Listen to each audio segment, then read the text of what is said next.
On the afternoon of May 30th, 1942, a police officer in San Leandro, California, stopped a young couple walking along Estudillo Avenue.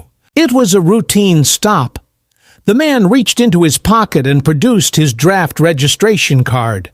The name on the card was Clyde Serra, race white, place of origin Hawaii. The officer looked at the card, looked at the man, and was almost satisfied. In wartime California, these kinds of checks were ordinary curfews, restrictions the general machinery of a country that had been at war for less than 6 months, and was still learning what that meant for daily life. But then the man spoke. He said his name was not Clyde Serra. He said his name was Fred Korematsu. He said he was Japanese American.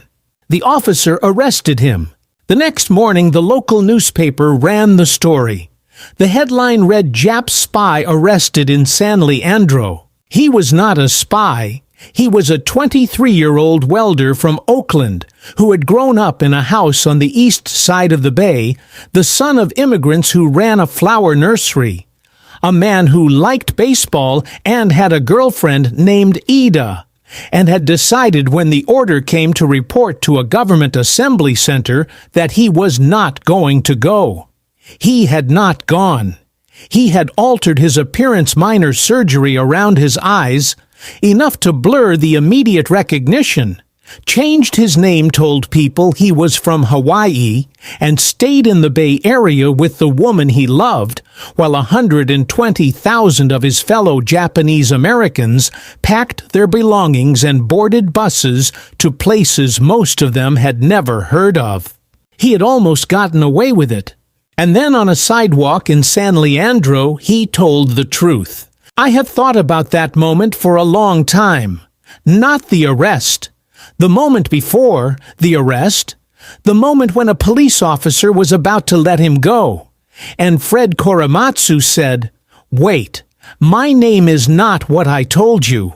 What makes a person do that? What makes a person who has been hiding successfully, who is standing on the edge of freedom, turn back and tell the truth? I don't know the answer. I don't think anyone does. But that question about what it takes to refuse the easier path to say the true thing when the false thing would have served you better is the question that Fred Korematsu's life spent 4 decades answering. To understand what happened on that sidewalk, you have to understand what the months before it had felt like. On December 7, 1941, Japanese aircraft attacked the American naval base at Pearl Harbor. By the end of that day, more than 2,400 Americans were dead, and the country had been pulled into a war it had been watching from a careful distance for 2 years. The fear and the grief and the rage that followed were enormous and real. What was also real and what followed almost immediately was the turning of that fear and rage toward the 120,000 people of Japanese descent living on the American West Coast, most of them American citizens, most of them born in this country, all of them suddenly recast in the public imagination as potential enemies. Fred Korematsu's family had been in California for decades. His father, Kakusaburo, had come from Japan in 1905. His mother, Kotsui, had followed in 1914. They had built a nursery business in the flatlands of Oakland. Grown flowers raised 4 sons. Fred was the 3rd son. He had grown up speaking English and playing with neighborhood kids who were not Japanese, had gone to Oakland public schools, had worked in the shipyards after graduation until he lost his job after Pearl Harbor because his employer decided he could no longer trust a Japanese-American worker. On February 19, 1942, President Franklin Roosevelt signed Executive Order 9066, authorizing the Secretary of War to designate military areas from which any or all persons could be excluded. The order did not name Japanese Americans. It did not have to. Within weeks, General John DeWitt issued orders excluding all persons of Japanese ancestry from the West Coast military zones. Assembly centers were established.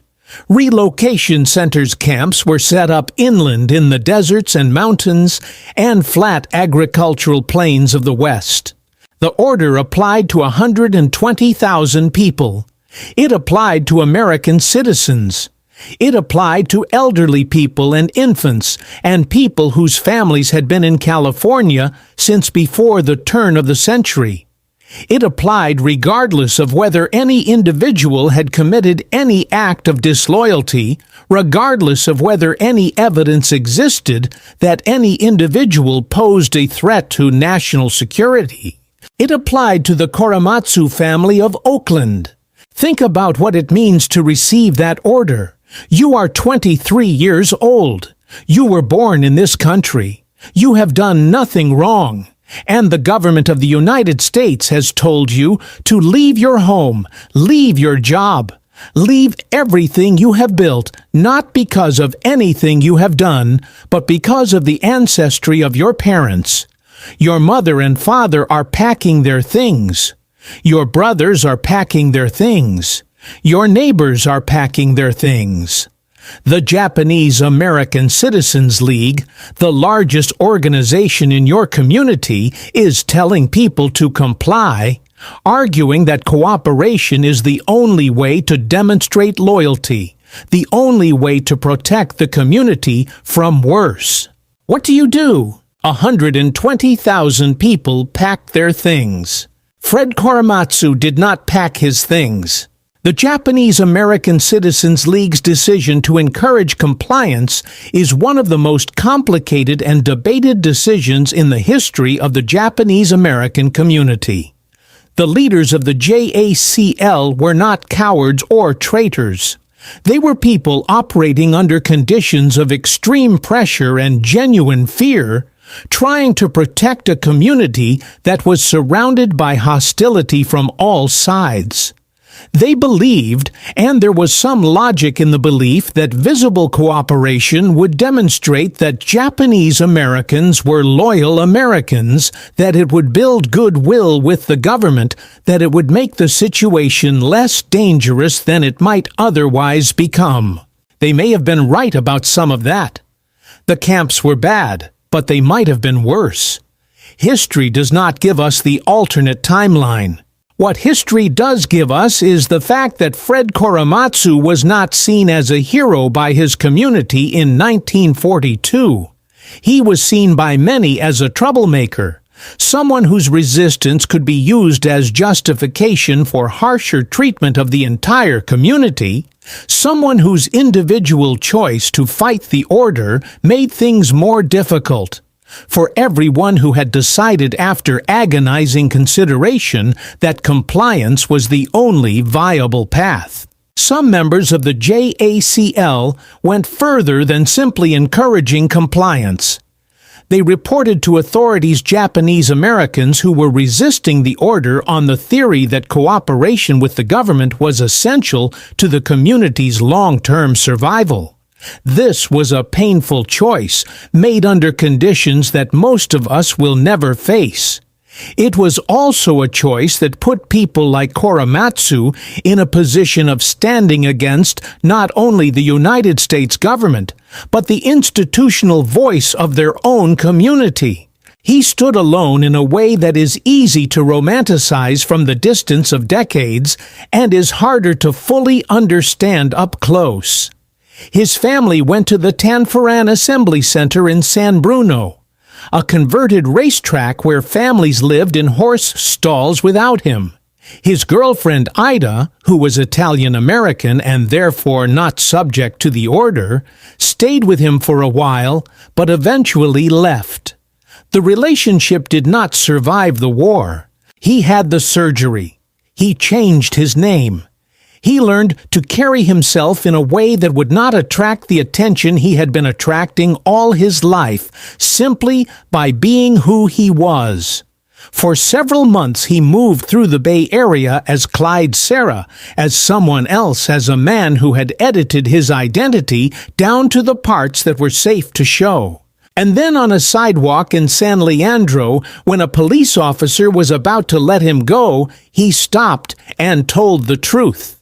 He said later in life that he had been afraid, that he had been scared since the moment the order came down, and he had decided not to comply. He had been afraid every day for months, and the fear had not stopped him, but it had been there. What he was not, he said, was someone who had planned to become a test case. He was someone who was trying to live his life in the only way that felt possible to him, not leaving the woman he loved, not abandoning the country he had grown up in and considered his own and who got arrested for it. Ernest Basig, the director of the ACLU's Northern California office, visited Korematsu in jail shortly after the arrest. He asked if Korematsu would be willing to serve as the plaintiff in a case challenging the constitutionality of the exclusion order. The ACLU needed someone willing to fight. Korematsu, who was 23 years old and in jail and had just had his life dismantled by a government order, said yes. The case worked its way through the courts over the following 2 years. A federal district court convicted Korematsu of violating the exclusion order. He appealed. The Ninth Circuit Court of Appeals affirmed the conviction. He appealed again. On December 18, 1944, the Supreme Court of the United States ruled 6-3 against Fred Korematsu. The majority opinion written by Justice Hugo Black held that the exclusion order was justified by the military necessity of the war situation. The court acknowledged that the order imposed hardship on a racial group. It held that the hardship was justified anyway. The language was careful and constitutional, threading a needle between the obvious discriminatory reality of the order and the government's argument that wartime conditions required extraordinary measures. Justice Frank Murphy wrote in dissent that the decision went beyond constitutional power and fell into the ugly abyss of racism. He used a word that Supreme Court justices rarely used in 1944. He called the exclusion order a form of racism. He said the majority had legitimized the imprisonment of innocent American citizens based on their ancestry, which he called one of the most sweeping and complete deprivations of constitutional rights in the history of this nation.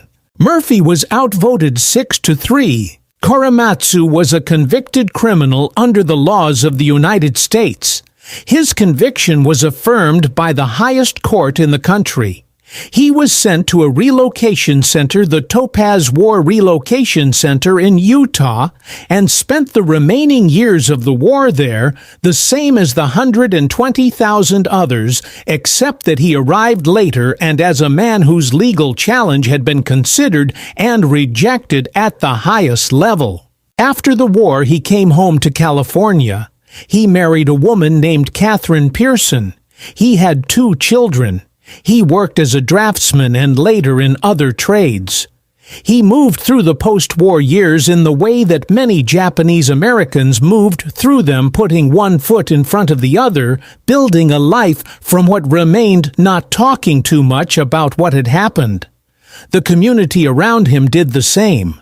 There was too much pain and too much loss, and too much that needed doing to spend time looking backward. His conviction followed him not in the formal sense of a criminal record that prevented him from working or building a life, but in the subtler sense of a thing that had been said about him publicly and permanently by the most authoritative institution in the country. The Supreme Court had looked at his case and said this man's treatment was constitutional. That verdict was still on the books. It had not been reversed. It was part of the legal record of the United States available to any government that might want to cite it in the future. His daughter Karen grew up knowing little about the case. Her father did not talk about it at home. This is a pattern that appears across many families of that generation. The silence not of shame exactly, but of a wound so large that ordinary domestic life could not accommodate it, that could only be carried, not discussed. In 1981, a legal historian named Peter Irons was working on a book about the wartime cases when he made a request under the Freedom of Information Act for the government's files on the Korematsu, Hirabayashi, and Yasui cases. He was a scholar. He was not expecting to find anything more than the documentation he already knew existed. What he found was something else. Buried in the government's files in documents that had not been part of the official record presented to the Supreme Court in 1944 was evidence that the government had known at the time of the original case that its central justification for the exclusion order was false. The reports of the Office of Naval Intelligence, the Federal Bureau of Investigation, and the Federal Communications Commission had all concluded that Japanese Americans had not been engaged in espionage or sabotage. The military necessity argument, the argument that the exclusion was required because Japanese Americans as a group posed a security threat, had been contradicted by the intelligence agency's own findings. The government had known this in 1944, and it had not told the Supreme Court. The documents showed that Justice Department lawyers had actually drafted language for the government's brief, acknowledging that the reports undercut the military necessity claim and that the language had been removed before the brief was filed at the direction of officials who knew it would damage the government's case. The suppression of evidence had been deliberate. The Supreme Court had made its decision without the information that would have most directly challenged the government's argument. Irons contacted Korematsu, who was 62 years old and retired and living in the San Francisco Bay Area. He told him what he had found. He asked if Korematsu was willing to try again to file a petition to vacate his conviction on the grounds that the government had committed prosecutorial misconduct by suppressing evidence. Korematsu said yes. He said when asked about it later that he had always known he was right. He had known it in 1942, and he had known it every year in between. What the documents gave him was not the knowledge he had always had, but the proof. The proof that could be put in front of a court. The proof that the world could read. The hearing was held on November 10, 1983 in the federal courthouse in San Francisco. The courtroom was full. Many of the people in the gallery were Japanese Americans, the children and grandchildren of people who had been incarcerated, some of whom were coming to a federal courthouse to watch something be undone that had been done to their families 40 years before. Fred Korematsu sat at the petitioner's table. He was 64 years old. Judge Marilyn Hall Patel read her ruling from the bench. She vacated his conviction. She found that the government had engaged in prosecutorial misconduct, that it had deliberately suppressed evidence and made misrepresentations to the Supreme Court. She said the conviction could not stand. The courtroom applauded. Korematsu sat quietly for a moment. Then he began to cry. Outside the courthouse speaking to reporters, he said something that I have returned to many times. He said, I would like to see the government admit that they were wrong and do something about it, so this will never happen again to any American citizen of any race, creed, or color. He said if anyone should do anything, it should be the people of the United States. He was not triumphant. He was not vindicated in the way that the word is usually used, some clean restoration of dignity, some closing of accounts. He was 64 years old, and he had been right since he was 23, and it had taken 40 years to prove it, and the proving had required the discovery of documents the government had deliberately hidden from the highest court in the country. And even now, the original Supreme Court decision Korematsu versus United States had not been overturned. It was still on the books. It remained technically the law of the land. In 1988, the Civil Liberties Act was signed by President Reagan. It provided a formal government apology to Japanese Americans who had been incarcerated and authorized payments of $20,000 to each surviving former internee. Approximately 82,000 people received payments. The last payment was issued in 1999, more than half a century after the camps closed. Korematsu received a Presidential Medal of Freedom from President Clinton in 1998. He was 79 years old. The citation described him as a man who had resisted with quiet bravery. He had not been quiet, he had been vocal and persistent for decades, and the bravery had been neither quiet nor without cost. But the medal meant something. It meant that the country he had refused to leave had decided eventually to say that he had been right. After September 11, 2001, Fred Korematsu was in his early 80s. He had watched the towers fall on television like most of the country, and then he had watched what happened in the days and weeks after the surveillance, the detention without charges, the special registration requirements for men from Muslim-majority countries, the atmosphere of suspicion that settled over communities that suddenly found themselves viewed with the same general hostility that Japanese Americans had faced 60 years before. He filed an amicus brief with a federal court challenging the detention of prisoners at Guantanamo Bay. He wrote op-eds. He gave interviews. He said the same thing he had always said, which was that what had been done to Japanese Americans in 1942 had been wrong, that the Supreme Court had been wrong to allow it, and that the pattern he was seeing in 2001 and 2002 was the same pattern running under a different name. History is repeating itself, he said. He died on March 30th, 2005 at the age of 86. His daughter Karen established the Fred T. Korematsu Institute to continue his advocacy work. His case is taught in law schools as one of the most significant failures of constitutional law in American history.